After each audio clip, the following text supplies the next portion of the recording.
باب التسمیۃ علی الذبیحۃ ومن ترک متعمدا۔ اس باب میں ذکر کر رہے ذبیح مذبوح جانور پر بسم اللہ کا پڑھنا اور پھر قصدن چھوڑنا۔ قال ابن عباس رضی اللہ عنہ من نسی فلا بأس، اگر کسی سے بھول کے بسم اللہ چھوٹ جائے نا تو اس میں کوئی مذائقہ نہیں۔ وقال اللہ، اور اللہ تعالیٰ کا ارشاد ہے کہ وَلَا تَأْكُلُوا مِمَّا لَمْ يُذْكَرِ اسْمُ اللَّهِ عَلَيْهِ وَإِنَّهُ لَفِسْقٌ، کہ جن جانوروں پر ذبح کرتے وقت بسم اللہ نہ پڑھی گئی ہونا تو ان کا گوشت نہ کھاؤ۔ وَالنَّاسِي لَا يُسَمَّى فَاسِقًا، اور جو آدمی بھول جائے نا بسم اللہ نہ پڑھ پائے بھول جائے تو اس کو فاسق نہیں کہا جاتا، اگر کوئی عمدن چھوڑے گا نا تو یہ فسق ہوگا۔ وقول عز وجل، اور اللہ کا یہ بھی قول ہے کہ وَإِنَّ الشَّيَاطِينَ لَيُوحُونَ إِلَىٰ أَوْلِيَائِهِمْ، کہ شیطان جو ہوتے ہیں نا اپنے دوستوں کو دل میں باتیں ڈالتے ہیں، وسوسے ڈالتے ہیں، خناس ہوتے ہیں، خنس کرتے ہیں، ان کی دل میں کیا کرتے ہیں باتیں ڈال دیتے ہیں۔ او حیوحی خاک بنائے پر کیا ہے وسوسے ڈالنا، وسوسہ یوسوسو یوسوسون فی صدورہم۔ اب یہاں پر مسئلہ کیا ہے کہ کسی بسم اللہ چھوٹ جائے تو اگر بھول کر چھوٹ جائے نا تو اس میں کوئی مذائقہ نہیں، کیونکہ ہر مسلمان کے دل میں بسم اللہ ہوتی ہے، ایک حدیث میں ہے۔ لیکن اگر قصدن کیا کر دے چھوڑ دے، قصدن چھوڑنے کی وجہ سے، تو ائمہ ثلاثہ کے نزدیک اس جانور کا کھانا جائز نہیں ہوگا، جانور حرام ہوگا۔ جبکہ امام شافعی رحمہ اللہ فرماتے ہیں کہ اگر قصدن بھی کیا کر لے چھوڑ لے تو وہ حلال ہوگی، جانور حلال ہوگا اور اس کا گناہ نہیں ہوگا۔ جو صحیح بات ہے وہ یہاں پر یہ ہے کہ ائمہ ثلاثہ کے نزدیک بسم اللہ چھوڑ دینا بھول جانے کی وجہ سے یا کسی اور وجہ سے ہو تو پھر جانور کا کھانا جائز نہیں ہوگا۔ امام شافعی سے فرماتے ہیں کہ جائز ہوگا، ہاں قصدن میں سب متفق ہے کہ قصدن چھوڑ دینا تو پھر اس میں جواز نہیں ہوگا۔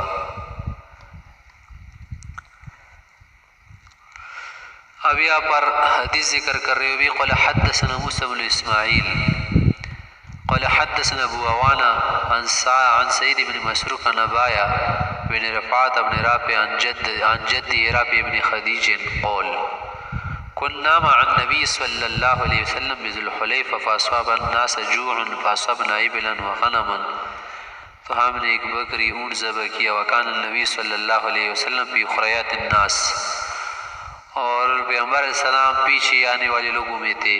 فعجلوا فنصبوا القدور، انہوں نے جلدی کر کے ہانڈیاں وغیرہ بھی لگا دی۔ فدفع النبی صلی اللہ علیہ وسلم الیہم، تو پیغمبر علیہ السلام ان کے پاس پہنچ گئے۔ فامر بالقدور فاکفیات، آپ علیہ السلام نے ہانڈیاں الٹنے کا حکم دیا تھا تو ہانڈیاں کیا کر دی گئی، الٹ دی گئی۔ ثم قسم، پھر اس کے بعد کیا کر دیا تقسیم وغیرہ کر کے، فعدل 10 من الغنم ببعیر، تقسیم کرنے کے بعد 10 بکریوں کو ایک اونٹ کے برابر کر دیا۔ فند منها بعیر، ان اونٹوں میں سے ایک اونٹ جو تھا نا بدک گیا۔ وکان فی القوم خیل یسیرۃ، اور اس دن لوگوں میں گھوڑے جو تھے نا گھوڑے کیا تھے کام تھے۔ فطلبوہم، انہوں نے کیا کر دیا وہ ڈھونڈ پیچھے لگ گئے۔ فاعیاہم، لیکن تک گئے نہیں پکڑ پائے۔ فاہوی الیہ رجل بسہم، تو ایک شخص نے کہا کہ یار تو اسے پکڑنا مشکل ہو گیا ہے، ایک تیر سے اسے مارا۔ فحبسہ اللہ، اسے وہ جب لگا نا تو رک گیا، اللہ نے روک لیا۔ فقال النبی صلی اللہ علیہ وسلم، تب علیہ السلام نے فرمایا ان لهذه البہائم یا ان لهذه البہائم اوابد، کہ ان جانوروں میں بعض جو ہے بدکنے والے بھی ہوتے ہیں جو بدک جاتے ہیں، کوابد الوحش، جسے وحشی جانور ہوتے ہیں۔ فما ند علیکم منها، پس جو بدکنا شروع کر دینا بدک جائے، فصنعوا بھی، ہاکذ اس کے لیے یہی طریقہ ہے۔ قول آگے فرمایا کہ وقال جد میرے دادا رابع سے فرماتے کہ انا لنرجو ہمیں امید ہے او نخاف اور ہم اس کا خوف بھی ہے اندیشہ کہ ان نلقى العدو غدا کہ کل ہمیں کیا ملے دشمن سے ہمارا مقابلہ وغیرہ نہ ہو جائے سامنا. قرائن سے اس نے شاید پہچان لیا ہوگا ولیس معنا مدن ہمارے پاس چھری بھی نہیں تھی. پھر آگے فرمایا کہ افنذبح بالقصب کیا قصب وغیرہ سے تیز لکڑی سے ہم اسے ذبح کر سکتے ہیں یا نہیں. قول فرمایا ما انہر الدم وذکر اسم اللہ فکل ہر وہ چیز جو دھاری دار نہ خون بہائے اور اس پر بسم اللہ پڑھ لے تو اسے ذبح کرنا جائز ہو جائے گا اور جانور کا کھانا بھی درست ہو جائے گا. فکل اسے کھاؤ لیس السن والظفر ہاں سوائے کس کے دانت کے اور ناخن کے اس سے کاٹنا درست نہیں ہے کیونکہ یہ خبشیوں کا وتیرہ بھی ہے اور ساتھ ساتھ اس میں تو زور دینا پڑتا ہے نا ایک ہڈی ہے تو یہ کیا ہوگا اس سے اختراس کرنا ہوگا تم نے اور اس میں جانور کے لیے تعظیم بھی ہے. وَسَأُخْبِرُكُمْ عَنْهُ اور میں تمہیں اس کے متعلق بتاؤں گا. اما صنف عظم ہڈی تو ویسے بھی کیا دانت تو ویسے بھی ہڈی ہے نا تو اس لیے جائز نہیں ہے. اور وہ کیا ہے جانوروں کی خوراک ہے اور یہ کاٹتا نہیں بلکہ زخمی کرتے جانور کو درد دیتے. وَأَمَّا الظُّفُرُ اور جو ناخن ہوتے ہیں نا فَمُدَ الْحَبَشَ یہ حبشیوں کی کیا ہے حبشیوں کی چھریاں ہے. حبشی سے کیا ہمارا دن کے جو کافر تھے نا ان سے تشبہ کی وجہ سے آپ علیہ السلام نے منع فرمایا اور ساتھ ساتھ اس میں خنق بھی ہے نا گلا گھوٹنا ہوتا ہے تو یہ منع ہے. اس میں اس جانور کا کیا کرنا ہے معذب کرنا ہے.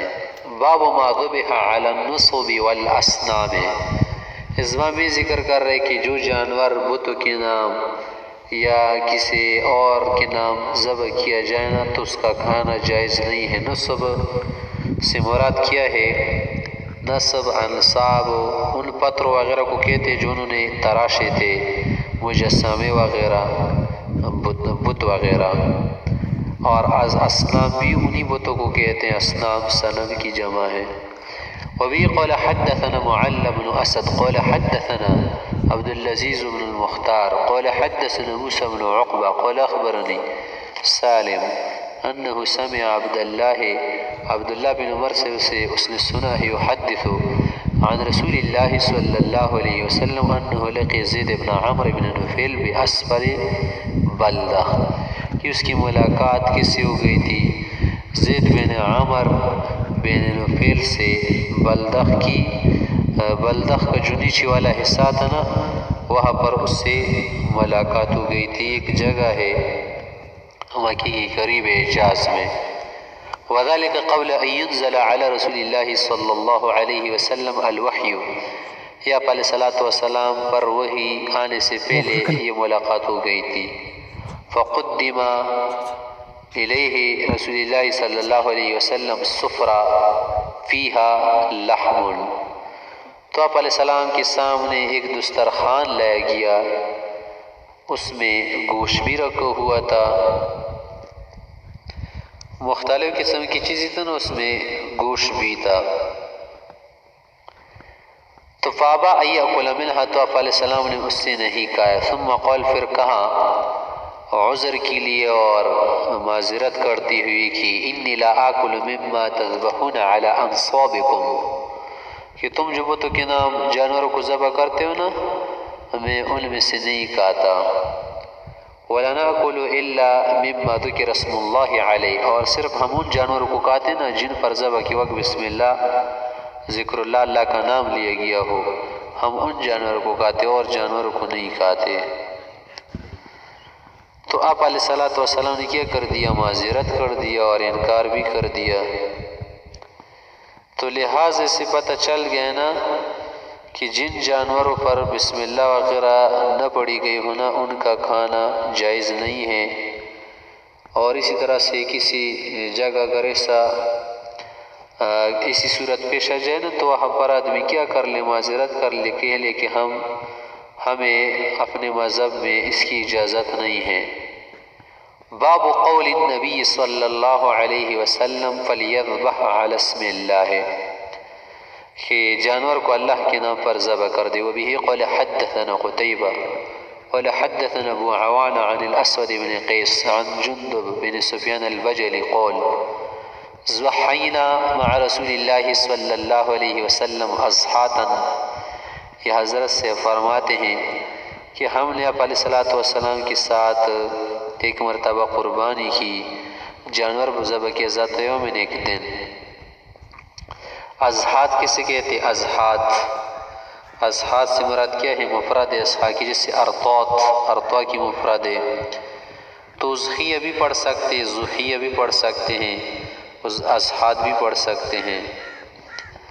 تو ہم نے وہ ذبح کیا تھا نا، پھر کیا ہوا؟ فَإِذَا النَّاسُ قَدْ ذَبَحُوا ضُحَيَاهُمْ قَبْلَ الصَّلَاةِ، کچھ لوگوں نے نماز سے پہلے قربانیاں کی تھی۔ فَلَمَّا انصَرَفَ، جب آپ علیہ السلام نماز سے پھر کر چلے گئے نا، تو رآہم النبی صلی اللہ علیہ وسلم انہم قد ذبحوا قبل الصلاۃ، تو آپ علیہ السلام نے لوگ کو دیکھا انہوں نے عید کی نماز سے پہلے قربانی کی تھی۔ فقال، فرمایا کہ من ذبح قبل الصلاۃ فلیذبح مکانہا اخرى، جس شخص نے عید کی نماز سے پہلے قربانی کی وہ دوبارہ کر لے۔